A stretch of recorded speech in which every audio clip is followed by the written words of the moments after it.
নমস্কার, বিচির নতুন একটি ব্লগে আবারও আপনাদের স্বাগত জানাই। ফাইনালি আজকে আমি সেই ভিডিওটা নিয়ে চলেই এসেছি, যেটা হলো আমার সেই মিষ্টি দেওরের রিসেপশন পার্টি। আমার অনেক বন্ধুরা এমন আছে যারা আমার ভিডিওগুলো কন্টিনিউ দেখে, যারা দেখছে তাদেরকে অনেক অনেক অনেক ধন্যবাদ। যারা আমাকে অলরেডি মেসেঞ্জারে আমাকে কমেন্ট করে বলছে যে তুমি বিয়ের ভিডিওটা দিয়ে দিয়েছো কিন্তু এখনো রিসেপশন দেখতে পাচ্ছি না কেন। আমার যে কজন বন্ধু আছেন তাদেরকে আমার অনেক অনেক ধন্যবাদ, যারা আমার ভিডিওগুলো কন্টিনিউ দেখছেন। যাই হোক, চলুন আর কথা বাড়াবো না, এবার আমরা সোজা চলে যাব রিসেপশনের পার্টিতে। আমরা যখন গেছি তখন প্রায় বাজে রাত 9টা। গিয়ে দেখলাম তখনও কন্যাযাত্রীর কোনো পাত্তা নেই, এসেই পৌঁছায়নি। তো আমরা গিয়ে সোজা চলে গেলাম ফাঁকায় ফাঁকায় ফুচকা খেতে। আমি আর আমার শ্বশুরমশাই দাঁড়িয়ে ফুচকা খেয়ে নিলাম। সেই দিনকে যে হারে গরম পড়েছিল, উফ বাপরে বাপ, নাজেহাল হয়ে যাওয়ার মতো অবস্থা ছিল। তো তখন মনে হচ্ছিল কি একটু ঠান্ডা ঠান্ডা খেতে পারলে মনে হয় খুব ভালো হতো, কিন্তু সেই দিনের সেই ঠান্ডা খাওয়ার পর থেকে সেই যে আমার গলাটা ধরলো, ব্যাস হয়ে গেল। যাই হোক, একটু হয়তো অসুবিধা হচ্ছে কথা বলতে, একটু মানিয়ে গুছিয়ে নেবেন। স্টার্টারে কিন্তু অনেক কিছু রেখেছিল, পকোড়া, লস্যি, কোল্ড ড্রিঙ্কস, অনেক কিছুই ছিল। ফুচকা ছিল। প্রথমে ঢুকেই তো ফুচকাটা খেলাম, আপনাদেরকে দেখিয়ে দিলাম। টেস্টটা কিন্তু দারুণ করেছিল। তারপর আমরা কিছুক্ষণ বসার পর একটু লস্যিও খেয়ে নিয়েছিলাম। তখন বাজে প্রায় 9:30 মতো। তখন আর কি খেতে বসবো ডিনারে, তাই জন্য একটু ওয়েট করে গেলাম।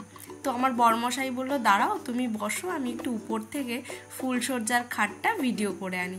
আমাকেও বলছিল চলো একবার গিয়ে দেখে আসবে, তো আমার আর ইচ্ছা করেনি, কেননা বাড়িতে প্রচুর সিঁড়ি ভাঙা হয়ে যায় বলে আমি আর গেলাম না। আমার আর ভালো লাগছিল না। খাটটা কিন্তু সিম্পলের মধ্যে খুব সুন্দর সাজিয়েছে, আমার খুব ভালোই পছন্দ হয়েছে। এখন এরকমই সিম্পলের মধ্যেই সাজায়, এখন আর সেইভাবে আগেকার দিনের মতো সাজায় না। তবে একটা কথা আছে, ওল্ড ইজ গোল্ড। সবসময় কিন্তু পুরোনো দিনের জিনিসগুলোই কিন্তু ভালো হয়। এখন যত সিম্পলিসিটি বেরিয়েছে ততই কিন্তু ভেজা। কি ঠিক বলছি তো বলুন? এখনও দেখলাম কন্যাযাত্রী এসে পৌঁছালো না। তো আমি সঙ্গে সঙ্গে বরমশাইকে বললাম চলো আমরা কিছু ফটোশ্যুট করে নিই, একটু ভিডিও করে নিই, এখন ফাঁকায় ফাঁকায় করতে পারবো। এরপর কন্যাযাত্রীরা এসে গেলে আর সময় দিতেই পারবে না বউ, তখন একটু বাড়ির লোকের সাথে তো সময় দিতে হবে ওকে। আমাদের ব্রাইডকে দেখতে কিন্তু সিম্পলের মধ্যে খুব মিষ্টি লাগছিল। বলুন, আপনারা কিন্তু কমেন্টে অবশ্যই জানাবেন আমাদের ব্রাইডকে কেমন লাগছে। রাজ্যর পাপাকে আমি বললাম যে আমি রাজ্য সবাই তো এত ফটোশ্যুট করছি, তুমি একবার রাজ্যকে নিয়ে কিছু ফটো তুলে নাও। তো ও বলছিল চলো আমাকে তাহলে তুলে দাও, একটা দারুণ জায়গা করেছে ফটোশ্যুট করার, তাই জন্য আমরা ওখানে গিয়ে একটু ফটোশ্যুট করছিলাম। তো ওকেও একটু করে দিলাম। তারপর রাজ্য না আর থাকতে চাইছিল না, শুধু বলছিল কি বাড়ি যাবে, বাড়ি আসবে, বাড়ি আসবে।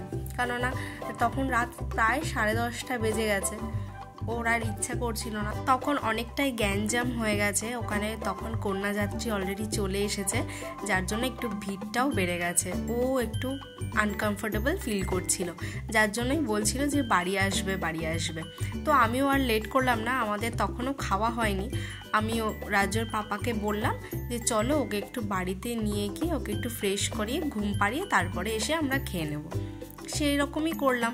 ও আর ওখানে যখন থাকতে চাইছিল না, ওকে নিয়ে আমরা বাড়ি চলে এসেছিলাম। তারপর আমরা যখন গেলাম তখন প্রায় বাজে 11:30। তো আমরা গিয়ে তখন খাওয়ার দিকেই সোজা চলে গেছিলাম। আমি বললাম যে লেট যখন হয়ে গেছে একেবারে খেয়ে তারপরে রিসেপশন স্টেজের ওখানে আসবো। মেনু কার্ডটা তো আপনাদের সাথে শেয়ার করেছি, একবার চটপট চোখ বুলিয়ে নেবেন।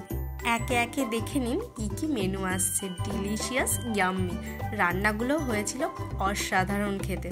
চলুন দেখে নিন কি কি মেনু আছে।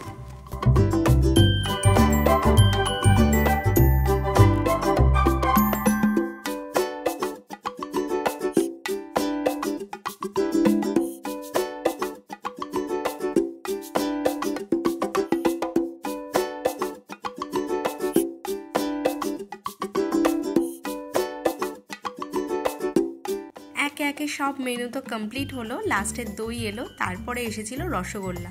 অনেকেই দেখে কনফিউজ হয়ে যাবে যে বাপরে মেয়েটা এতগুলো রসগোল্লা খাচ্ছে এখনকার দিনে এসে।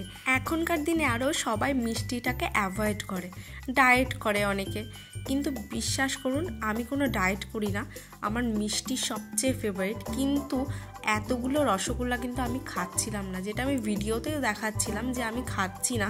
আমার বরমশের প্লেটটা এত ভর্তি ছিল যে আমার প্লেটটাতে সব মিষ্টিগুলো রাখতে বলছিল। তো আমি লিমিট অনুযায়ী খাই, আমি অতগুলো ভালোবাসি না খেতে, একটা অর্ধেক ঠিক আছে। যাই হোক, এবার কিন্তু খাওয়া দাওয়ার পর্ব কমপ্লিট করে আমরা যখন রিসেপশন স্টেজের ওখানে এলাম, দেখলাম জমিয়ে সবাই নাচানাচি করছে। তো আমারও প্রথম ইচ্ছা করছিল, কিন্তু খাওয়ার পরে একদম নাচতে নেই, ওই জন্য আমি আর নাচের দিকে যাচ্ছিলাম না। কিন্তু সবাই খুব টানাটানি করাতে লাস্ট আমাকে যেতেই হলো, কিচ্ছু করার নেই।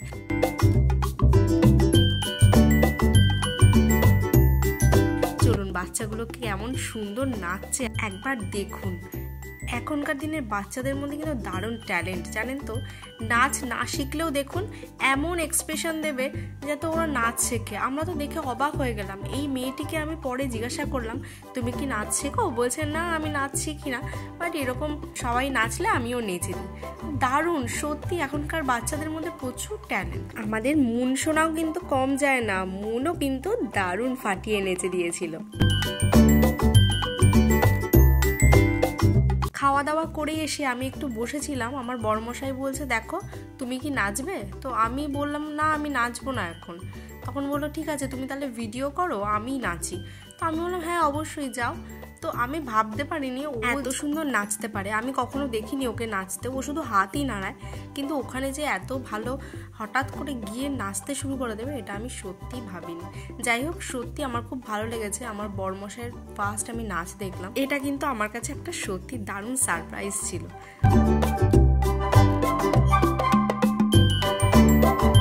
পাশাপাশি কিন্তু আমাদের নতুন বউও নেচে পুরো জমিয়ে দিয়েছিল আসরটা। আমিও আর বাদ যাই কেন, আমিও একটু হাত পা নাড়িয়েই দিলাম। আমার নাচ কেমন লেগেছে আমাকে কিন্তু অবশ্যই জানাবেন, জানালে খুব ভালো লাগবে।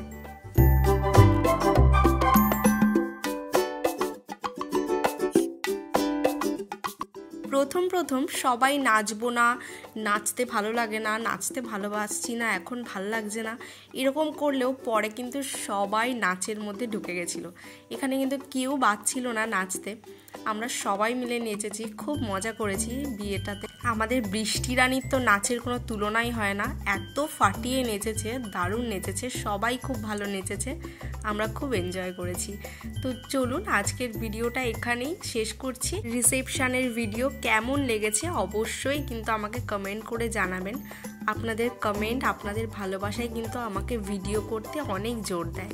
দেখা হচ্ছে খুব শীঘ্রই নেক্সট একটি ভিডিও নিয়ে। চ্যানেলটি যদি ভালো লেগে থাকে অবশ্যই কিন্তু একটা লাইক, শেয়ার, সাবস্ক্রাইব করতে একদম ভুলবেন না। ভালো থাকবেন, সুস্থ থাকবেন, টাটা।